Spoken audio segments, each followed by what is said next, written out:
Ciao a tutti, questa è la seconda parte di una serie di video dedicati al sim racing. Oltre a questo video ne è uscito un altro dove vado a spiegare come iniziare con il sim racing, quindi se non l'avete già fatto vi consiglio di andarlo a vedere, trovate il link in descrizione. In questo video andiamo a vedere quali sono i volanti e pedaliere da acquistare, sia per iniziare che per fare un upgrade anche abbastanza sostanzioso. Prima di iniziare vi ricordo di iscrivervi e lasciare un mi piace in modo da poter capire se continuare o meno con questi tipi di video. Il video verrà diviso a seconda delle fasce di prezzo e quindi anche a seconda della qualità del volante, dai 0 ai 300 euro, dai 300 ai 800 euro, dagli 800 euro ai 1400 euro e infine il low budget. Oltre alla fascia di prezzo sarà diviso anche in base alla piattaforma nella quale potete utilizzare il volante. Inoltre ricordo che un qualsiasi volante e pedaliera citato in questo video è compatibile per PC. Ricordo che i prezzi si basano sempre su degli articoli nuovi in vendita su Amazon. Ricordo che un volante e una pedaliera da 1000 euro ciascuno non fanno il pilota, quindi non c'è bisogno di spendere delle cifre enormi. Un buon volante può dare sì delle maggiori sensazioni e aiutarvi nel passo gara, ma di certo non vi farà scendere di 1 o 2 secondi al giro. Se state scegliendo il vostro primo volante, vi consiglio di iniziare dalla prima fascia di prezzo, quindi fino ai 300 euro, in modo da capire se può piacere o meno. Iniziamo dai Logitech, che sono il G29 per la PlayStation 4 e il G920 per l'Xbox One. Sono due ottimi volanti per iniziare. E il G29 ha un prezzo di circa 230 euro, mentre il G920 di 270 euro. Inoltre si può acquistare un cambio da usare in entrambi le console a un prezzo di 50 euro. I Logitech presentano una pedaliera a tre pedali abbastanza buona e un buon force feedback, quindi per iniziare e per comunque divertirsi quella volta ogni tanto va più che bene. Per quanto riguarda invece i Trustmaster, nella PlayStation 4 abbiamo il T80, che è il volante più economico, ha un prezzo di circa 90-100 euro ed è ovviamente un entry level, quindi vi darà veramente pochissime sensazioni. Infatti per iniziare consiglio il T150 per PlayStation 4 e il TMX per Xbox, che hanno rispettivamente un prezzo di 190 e 185 euro. Devo dire che per iniziare sono degli ottimi volanti, presentano entrambi una pedaliera a due pedali, a meno che non andiate a prendere le loro rispettive versioni Pro, che costano però circa 40 euro in più, in modo da avere una pedaliera a tre pedali. Vi consiglio di fare però un salto di qualità dopo circa un anno di utilizzo se si vuole competere a livelli abbastanza alti. Se già avete un volante di fascia bassa e volete fare un upgrade senza spendere cifre folli, vi consiglio di optare per la fascia di prezzo che va dai 300 agli 800 euro. Un ottimo volante potrebbe essere il T300 per quanto riguarda la PS4, che va dai 300 ai 430 euro in base alla corona e pedaliera che si va a comprare. Invece per Xbox abbiamo il TX, che ha un prezzo che varia dai 320 ai 430 euro sempre a seconda della pedaliera e della corona. Ora arriviamo al top per quanto riguarda i Trustmaster, che sono il TGT per PlayStation 4 ad un prezzo di circa 800 euro e il TSXV per Xbox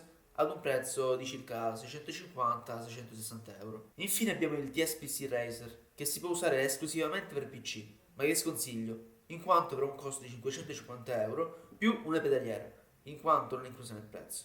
Quindi dovrete andare a spendere altri 120-200 euro per la pedaliera. Prima di passare al Fanatec, ricordo che si possono acquistare altre pedaliere, se ad esempio quella base non vi aggrada, come la T3PA ad un prezzo di 125 euro, la T3PA Pro a circa 160 euro e l'ultima uscita di Taskmaster, cioè la TLCM, ad un prezzo di 200 euro. Inoltre potrete acquistare anche un cambio, cioè il TH8A, ad un prezzo di circa 150 euro. Ricordo che ci sono in vendita anche diverse corone per quanto riguarda il Taskmaster, che vanno dai 130 ai 200 euro, che sono compatibili con tutte le basi citate in questa fascia di prezzo.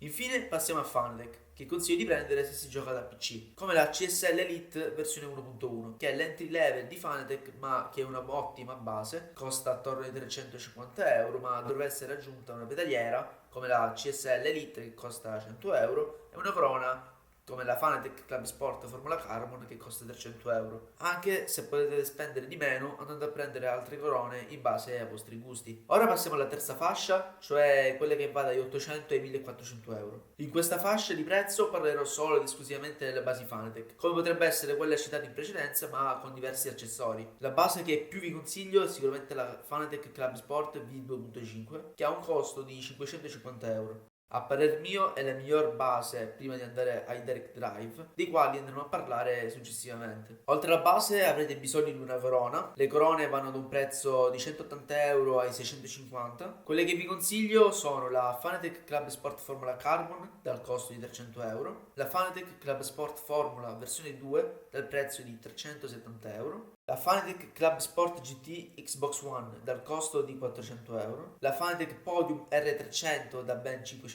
euro e infine la Fanatec Club Sport Porsche 911 GT3R che parte dai 550 euro e arriva ai 650 in base agli accessori con la quale l'andrete a comprare. Ovviamente la corona è una cosa anche personale, infatti queste sono quelle che andrei a prendere io. Se invece volete vedere tutte le corone Fanatec cliccate nel link che trovate in descrizione. Infine dovrete comprare una pedaliera. Le pedaliere partono da 100 euro come la CSL Elite. Inoltre potete andare a comprare in futuro anche un terzo pedale a 140 euro che poi utilizzerete come freno in quanto avrà una cancella di carico che renderà la frenata più realistica. Oppure potrete già acquistare il terzo pedale assieme alla pedaliera al prezzo di 230 euro. Poi abbiamo la Club Sport V3 con un prezzo di 360 euro. E infine la Club Sport V3 Inverted da ben 600 euro che include il damper kit e altri accessori. Fanatec, come Trasmaster, vende separatamente anche cambio e freno a mano, al prezzo di 260 euro per quanto riguarda il cambio e 120 euro per quanto riguarda il freno a mano. Infine parliamo dell'ultima fascia, quella no budget, dove parleremo dei Direct Drive, detti anche DD, che offrono un'esperienza di guida nettamente superiore alle classiche basi e cinghia. Oggi parlerò solamente dei DD di Fanatec, SimCube e il Bodnar, altrimenti il video verrebbe troppo lungo. Il Fanatec offre due versioni di Direct Drive, il Fanatec Podium DD1 e il Fanatec Podium DD2, rispettivamente a prezzo di 1200 euro e 1500 euro. L'unica differenza sta nella potenza, infatti il DD1 ha una potenza di 20 Nm, limitata elettronicamente, mentre il DD2 arriva a 25 Nm. Entrambi sono compatibili con l'intero sistema Fanatec spiegato in precedenza. Ora passiamo al SimCube, che si divide in Sport con una potenza di 17 Nm ad un prezzo di 1270 euro, in Pro con 25 Nm di potenza a 1470 euro, infine gli Ultimate con ben 32 Nm di potenza e il prezzo di 3170 euro.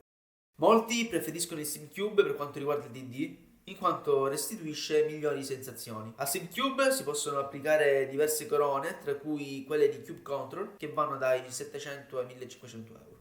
Un altro ottimo direct drive è sicuramente il Bodnar, che ha un costo di circa 3000 euro, e anche qua si possono applicare una miriade di corone. Per quanto riguarda le pedaliere, parleremo della Usingveld, che partono da un prezzo di circa 600 euro per la Sprint a 2 pedali, per arrivare a 1300 della Ultimate 3 pedali.